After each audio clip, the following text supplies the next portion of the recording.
کام پہ جانے والی عورتیں باحیا طریقے سے زندگی کیسے گزار سکتی ہیں؟ اچھا، اس سوال کا جواب میں دوں گا. یہ ہماری ایک بہن نے سوال کیا تھا ہم سے. تو اس سوال کا جواب یہ ہے کہ دیکھو، سب سے پہلی بات تو یہ ہے کہ اگر اللہ رب العزت نے اتنا مال دے رکھا ہے، اگر اتنا سرمایہ گھر میں موجود ہے کہ جس سے آپ کا گھر بار اچھے طریقے سے چل سکتا ہے، آپ کے شوہر کی کمائی اتنی ہے، یا حالات ایسے نہیں ہیں کہ آپ کو نکلنے کی بہت زیادہ ضرورت ہو، تو آپ گھر پہ رہیں. گھر پہ رہ کے عورت کا پیسہ کمانا منع نہیں ہے. پیسہ کمائیں.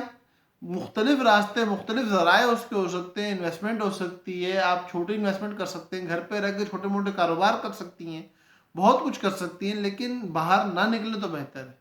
کیونکہ عورتوں کو گھر میں رہنے کا حکم دیا گیا ہے، اور یہ ان عورتوں کو دیا گیا ہے جو کہ بڑی اونچی شان، بڑے اونچے مرتبے والی ہیں، انتہائی درجے کی باحیا پاک دامن خواتین ہیں. وہ عورتیں اللہ کے نبی صلی اللہ علیہ وسلم کی ازواج ہیں. تو جو عورت یہ چاہتی ہے کہ میں بڑے مرتبے کی بن جاؤں، جو عورت یہ چاہتی ہے کہ میری شان، عظمت، عزت اونچی ہو جائے، وہ ان عورتوں کو جو حکم دیا گیا نا وَقَرْنَ فِي بُيُوتِكُنَّ، وہ اس حکم کو لے لیں. اور اگر وہ باہر نکل ہی رہی ہیں اور کام کے لیے جانا مجبوری بن چکا ہے، اب پریشانی ایسی آ گئی ہے، شوہر مفلوج ہو گیا ہے، یا شوہر کما نہیں رہا ہے، یا کوئی گھر کے اندر مسائل ایسے ہیں، ضروریات، قرضہ اتنا ہو گیا کہ اب عورت کا نکلنا مجبوری ہو چکا ہے اور نکلنا ہی پڑے گا.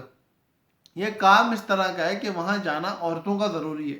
جیسے ایک عورت کے گھر میں ضرورت تو بہت زیادہ نہیں ہے، لیکن وہ ہے ڈاکٹر. اور ڈاکٹر ایسی کہ وہ امراض نسواں دیکھتی ہے. میری چاہت یہ ہوگی میری اہلیہ، میری ماں، میری بہن، میری بیٹی جاتی ہے کہیں تو ان کو فیمیل ڈاکٹر دیکھے، تو لازمات ہے فیمیل ڈاکٹر نکل کے آئے گی تو دیکھ پائے گی.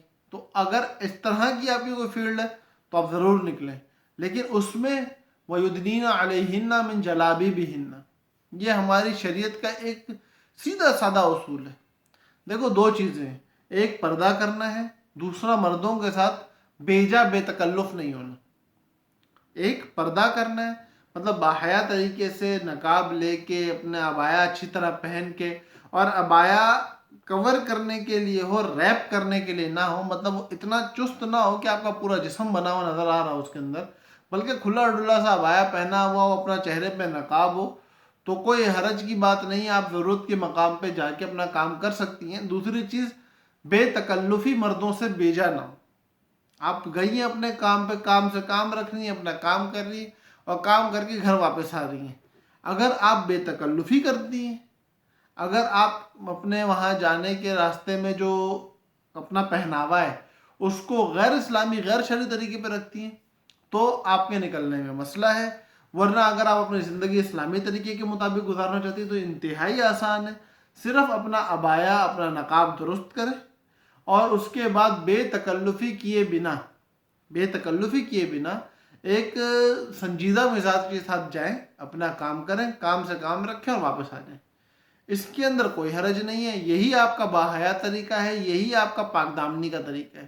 ہاں، مردوں کے ساتھ بے تکلف ہونا، ان کے ساتھ گپ شپ لگانا، آفس کولیگز کے ساتھ باہر گھومنے جانا، یہ ساری چیزیں ایسی ہیں کہ جو آپ کے کام کو معیوب بناتی ہیں عند الشرع. لوگ کیا کہتے ہیں، پسند کرتے ہیں نہیں کرتے ہیں، لوگ اچھا سمجھتے ہیں نہیں سمجھتے ہیں، وہ سب ایک الگ چیز ہے. ہماری شریعت اس مزاج کو پسند نہیں کرتی. تو اس لیے میری گزارش میری بہنوں سے یہ ہے کہ جو اپنے کاموں پہ جاتی ہیں وہ ضرور جائیں، لیکن ایک شریعت کا جو یہ ضابطہ ہے کہ جانے کے اندر ایک اپنے آپ کو کور کرنا، اپنے لباس کا خیال رکھنا کہ لباس ہمارا کور ہو، ہم برقعے کے اندر ہوں، عبائے کے اندر ہوں، ہمارا چہرہ چھپا ہوا ہو، اور دوسری چیز ہماری بے تکلفی کسی کے ساتھ نہ ہو. ان دو شرائط کا اگر آپ خیال رکھ لیں گی نا تو آپ بہت ساری پریشانیوں سے بچ جائیں گی، اور شریعت کے اندر آپ کا معاملہ بالکل صاف ہو جائے گا. اللہ پاک ہم لوگوں کو باحیا اور پاک دامنی کے ساتھ جینے کی توفیق دے. اور میری بہنوں سے، میرے بھائیوں سے میری گزارش ہے، اس چینل کو سبسکرائب کریں. اس سے فائدہ یہ ہوگا کہ میرے ان ویڈیوز کی آرگینک ریچ بڑھ جائے گی، تو زیادہ سے زیادہ لوگوں تک آپ کے سبسکرائب کرنے کی وجہ سے، اگرچہ آپ شیئر نہیں بھی کر رہے تب بھی لوگوں تک انشاءاللہ پیغامات پہنچنے لگیں گے. تو اس لیے میری آپ لوگوں سے گزارش یہ ہے کہ یہ ساری باتیں مجمع تک پہنچانے کی غرض سے اور صدقہ جاریہ کی نیت سے اس چینل کو سبسکرائب کریں اور اگر ممکن ہو، سہولت ہو، اللہ پاک توفیق دے تو ان ویڈیوز کو ضرور شیئر کریں۔ اللہ پاک ہم لوگوں کو اپنے حفظ و امان میں رکھے، باحیا پاک دامن زندگی جینے کی توفیق دے۔ السلام علیکم ورحمۃ اللہ وبرکاتہ۔